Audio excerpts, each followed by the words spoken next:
Hello and welcome to this video about how I write voids, which are basically dungeons, for Ether, which is a tabletop role-playing game that I'm developing. It may or may not be out by the time this video is up. I will be making another video kind of starting from scratch where I go over how I come up with the main themes and narrative elements of a void. This video is mainly just about how I use the template and how I write them out. I will be doing examples, so you'll see a little bit of how it works. There will be a link in the description to the template, so you can follow along if you want. And again, this is how I prep the void, so it's not required at all to use this template. This is just something that's really helpful for me.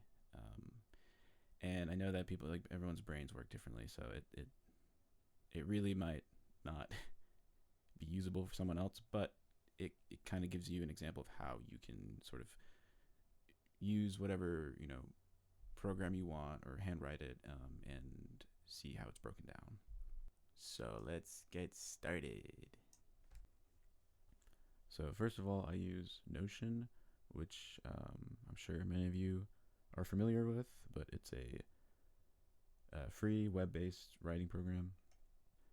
I've just used it for the past few years, so I'm very comfortable with it. There's not like it's not like you have to use this. It's just what I'm comfortable with. So here is my template that whenever I write a new adventure or a new void, I take this, copy and paste it into a new project, and I would take this and I would name it name of adventure, and then I would call this, this is the heading for the actual void itself. So I would call it, name of void. And we can be, for example's sake, we can be a little creative here. So name of adventure, let's say the Mountain of Fire. And the name of the void itself can be, I don't know, the Flaming Pit. And then great, so we have that. And what I would do here is I would think about how many rooms I'm gonna have in the void, and I would just go ahead and duplicate this.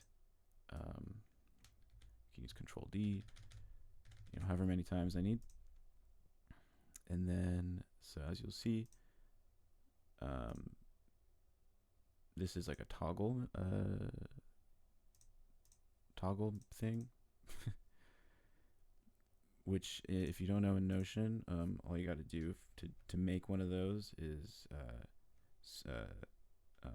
slash, and then just type in TOG, and then hit enter. So Notion uses like these, I don't know what they're called, like code shortcut things. And yeah, so text, if you hit enter here, it'll make a to-do list, which is not what you want. You want to type in TOG, which brings up the toggle list, and then you go, there you go. So with each room, the template looks like this, where I can go ahead and, first of all, I can name the room. Let's call it Magma Lagoon. And then I have space for description, and I'll go ahead and go, a wide cavern with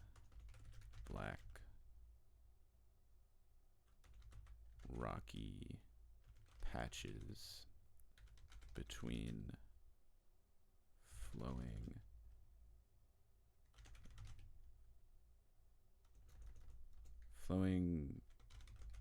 creeks of magma. And then you can see here that I have just sort of like things for me to remember when I'm writing the description. So size, I covered that, a wide cavern. Appearance, black rocky patches and like magma. And then senses, so I haven't touched that yet, so I can say, the heat coming off the ground is almost unbearable even through your boots. There we go. And that's not it. This is just sort of prepping the canvas of the room. You kind of throw that down. And what comes next are these points of interest. So these are the things that are specifically intended for the players to interact with. Of course, they can interact with these, rock patches. They can interact with the magma. This is kind of like that's setting the scene, and this is where we get into what what the game's about here. So to go over a point of interest, I already prepped 3 in each room. So it's ready to go, because 3 is usually the max amount of things that can be interacted with in a room. Sometimes, especially if you're kind of scrambling to get an adventure ready, a lot of the rooms will just have 1 or 2 points of interest. But I think, a solid adventure should have like at least, or at most 3, at least 3. So we're gonna go ahead and call this. Let's say there's like a, and like we can even adjust the template on the spot, because I'm realizing that the way that I approach these is very specific. So point 1 is typically something like environment, something to do with the environment. Point 2 is something like a clue, something that connects to the rest of the story. And point 3 is either like an NPC,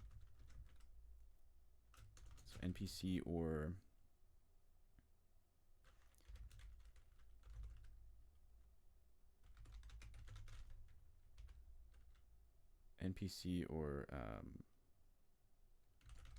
monster. So we have that. This is the way that I think of the points. I don't have it laid out like this in the template just because it's kind of what I do sort of inherently at this point. But yeah, so environmental, let's say that, one of these like creeks of magma is too wide to get across. So we'll call it Magma River. And I'm just going to go ahead and call this the room. I'm just going to call it the Magma Room. So it's not redundant. And we're going to describe it. We're going to say, glowing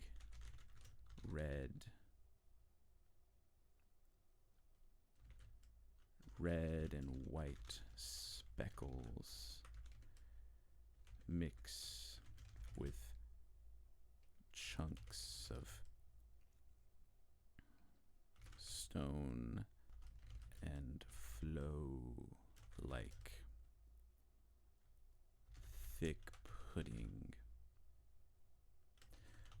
across this cavern.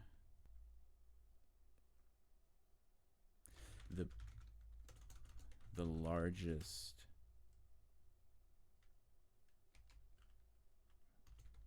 creek of magma is, okay, here we go. So the description we have is the largest creek of magma is glowing red and white, speckled with chunks of stone, and it flows like thick pudding across this cavern. And what's the interactable? This is where we have like the details. This is where we have the details of the mechanics of the thing. So first of all, we're going to say too wide to jump. Also, I mean, too hot, we're going to also say, because I think you would catch on fire if you tried to jump over it. So right there, the players already have like a problem where they have to figure out how to, you know, get across, whether it's building something, whether it's using magic, some kind of tool. And then there we go. We have the players need to build something, or they could. I'm already thinking about what, you know, this next point of interest could be. So we'll go ahead and so in Notion, you can, every sort of section of text has these little dots that you can click on and do all kinds of stuff to. But I'm going to go ahead and duplicate this. You can also use Control D. And I'm going to go, let's say like obsidian boulders. I also like to bold my points of interest. Control B, just something I like to do. Stands out a little bit against everything else. So these are different. These are going to be shiny. First of all, massive shiny boulders against a wall of the cavern. And what's up with these? They're I'm gonna say they're, as you know, if you inspect it, you find that they're kind of porous. So it's porous, meaning that it's light, or let's say not as heavy as it looks. Not as heavy as they look. And that's something that the players wouldn't know unless they like went right up to it or tried to move it around, you know. And so I'm gonna go ahead and put a detail in here. Can be used to make a temporary bridge across the river. So another little bone that I'll throw the players is that there are smaller chunks of the boulders broken off on the ground. So they can use those to test, to throw in the river to see how long it, you know, see if it floats, see how long it stays intact. And when they do that, they can see that this is an option for them. They can push one of these boulders into the river and use it. Now I'm going to go ahead and say, I'm going to tab into this, add another extra detail and say, so because it's temporary, it'll, so I wouldn't write this for myself because I would know it kind of intuitively because they're my own notes. But for the sake of the example, I would say that on a partial, the boulder begins to fall apart, and on a fail, the boulder sinks. So this is what happens when the players, to do this idea, if they choose to do it, they would have to roll for it. And here's what happens if they don't roll a success. There we go. So we have the magma river, we have the obsidian boulders, they connect, but they're just environmental interactions. We could make things interesting by saying that the magma river leads into another room, so the players could ride one of these boulders potentially. And I'm going to go ahead and say, I'll introduce you to this section of the room. These are the exits. So, this is something I'm still kind of experimenting with, the way I have it here. I'm using these icons that, well, first of all, what is this? It's called a call out. So this chunk of gray is what Notion calls a call out. I'm not sure why I ended up using them this way, but it makes sense to me for some reason. So you get to add a little icon to each call out, and I use them for the exits. So if you're when you're making your void, you probably have you might have a map already figured out and know where the exits are. I'm gonna just go ahead and imagine that there is an exit to the west. Let's say there's not one to the east, and let's say that there's not one, well, they came in from the south. So what we have here is this magma river flows to an opening in the wall into another cavern, presumably. So then we'll call this, the description of the exit is rocky opening over river.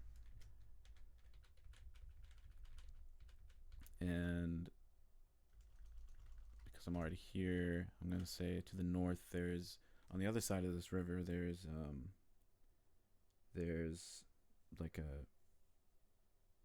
for some reason, there's a door.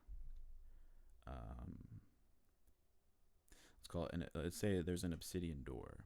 That's good. Obsidian door. So whoever made this door is using, the environment to build pieces of this place. And then we'll just call this the void exit. So they're coming in from the south, in my mind, for this example. And then you'll see here in gray, I have where it leads to. So this just helps me kind of navigate the next toggle to open. So when they go through the north, let's say they go to room 2, and we'll call it the sun chamber. I don't know what that means, but we'll figure it out. So room 2 is sun chamber. Okay. And to the south, I would have this going to,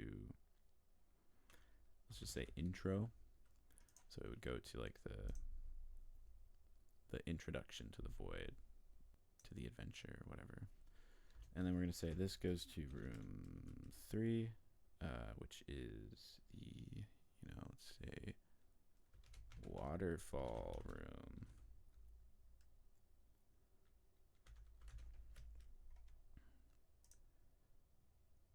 And as I'm sort of creating this and building this out, the room names change as I start to figure out what they mean.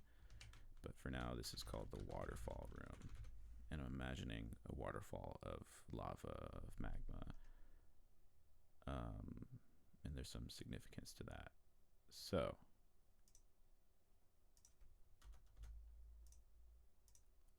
there we go.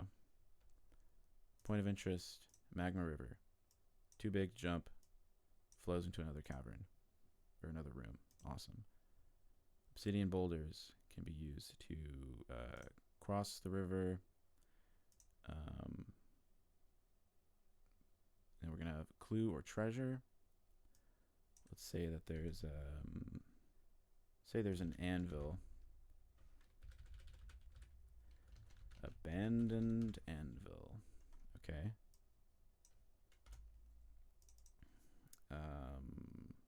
Let's say a well-worn anvil. A well-worn anvil halfway in the earth, as if it had fallen from very high. So what happens when they look at it? Maybe there's some kind of a sigil connected to player's backstory.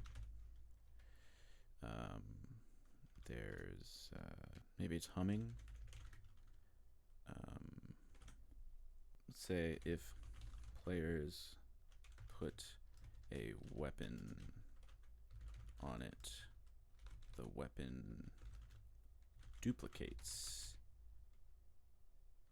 And then we'll say temporarily. Maybe just for the day, they have this duplicated weapon, and maybe they can only use it once. Let's say.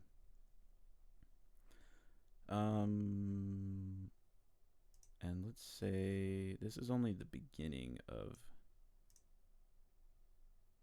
the void, so I don't want there to be like heavy role playing right off the bat. So I don't want there to be an NPC. I would like there to be a monster, and let's say that it is okay. So thinking visually, what is the opposite of red? Color theory.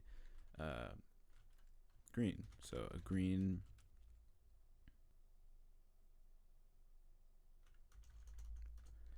It's an emerald.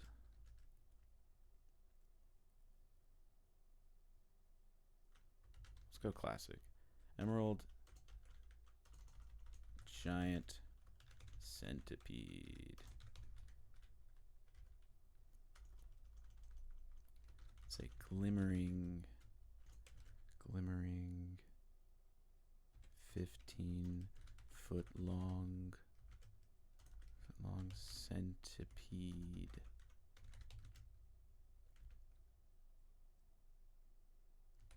Centipede made out of a rich green gem. Let's say swimming in the river. It's maybe there's two of them. Emerald giant centipedes. So one swimming in the river, another is crawling on the ceiling. So the players wouldn't see them right away. Crawling on the ceiling. So this one drops down if players touch the anvil. And they'll say this one comes out if players throw anything in the river. And I'm going to say that it also sounds like when it moves, it sounds like gentle pouring sand. here I would typically add a toggle and put in the name of the monster, giant centipede, and go ahead and bold that. And here's where I would build out the monster. And I can, I'll type in like, monster stuff. I'll make another video where I go over how I build a monster. So now when we go into this point of interest, we see the description, we see where they are, we see there's a toggle for the monster if they get into combat. And all of these points of interest sort of connect to each other. So this centipede will come out if the players throw anything in the river. This centipede will come out if the players touch the anvil. The boulders can be used with the river, used to cross the river.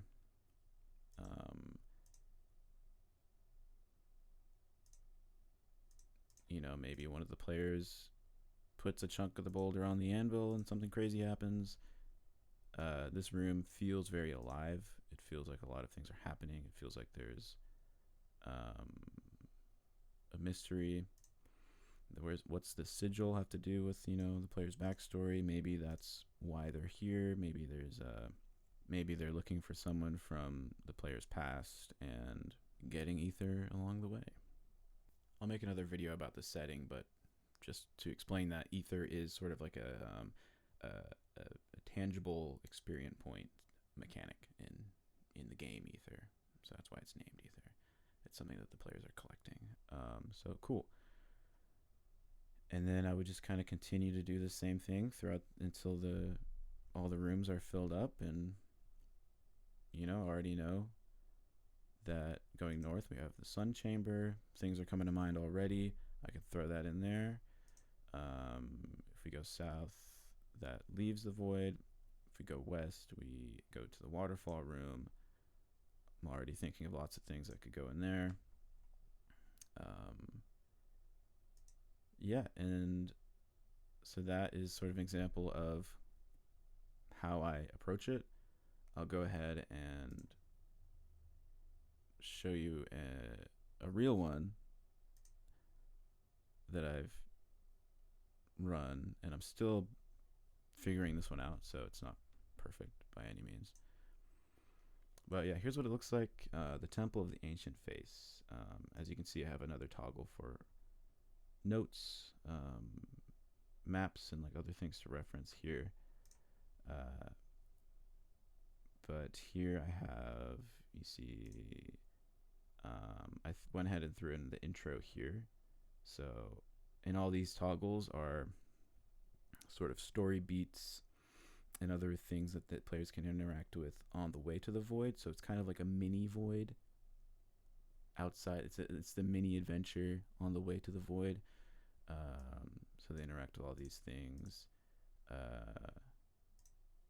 And then once they're in the void, these are the rooms. I'm trying to find a good one here.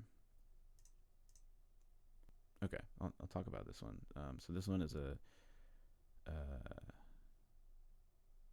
kiln room. So in this adventure, there's a huge theme of pottery. So of course there's a kiln room. The description is low ceiling, narrow room with shelves all along the walls. Smells like fresh clay. So I described it, what it looks like. I hit some of the other senses, so smell. And one of the points of interest is pottery. So I just kind of, this one's more of like a flavor thing. So there's just like pottery all over the floor, mostly broken. And then I have this sort of treasure, this relic, that the players can find in the pottery, in one of the pots. In the first kiln, there's all these details, and then there's this creature that they might fight depending on how they go about it. So I have that toggle for that, and that gives you a little look at what a built-out monster looks like. Very simple.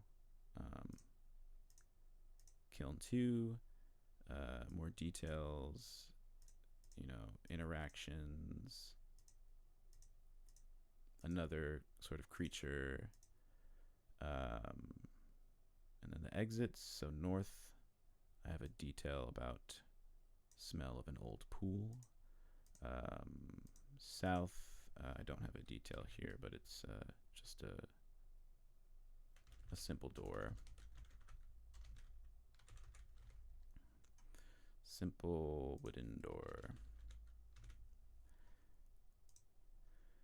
And then east is a secret door. It's a crack in the wall. And then I see that if they go north, I go to 4. If they go south, I go to 1. If they go east, I go to 5. So let's go to 4. More details, more points of interaction, points of interest, and then more exits. So typically these numbers beside the rooms will correlate with the map that I have. I can pull that up real quick, actually. Okay, so for maps, I use another free web-based program called Figma. It's just another program that I'm used to. You don't have to use this. I just am familiar with it, and it works for me.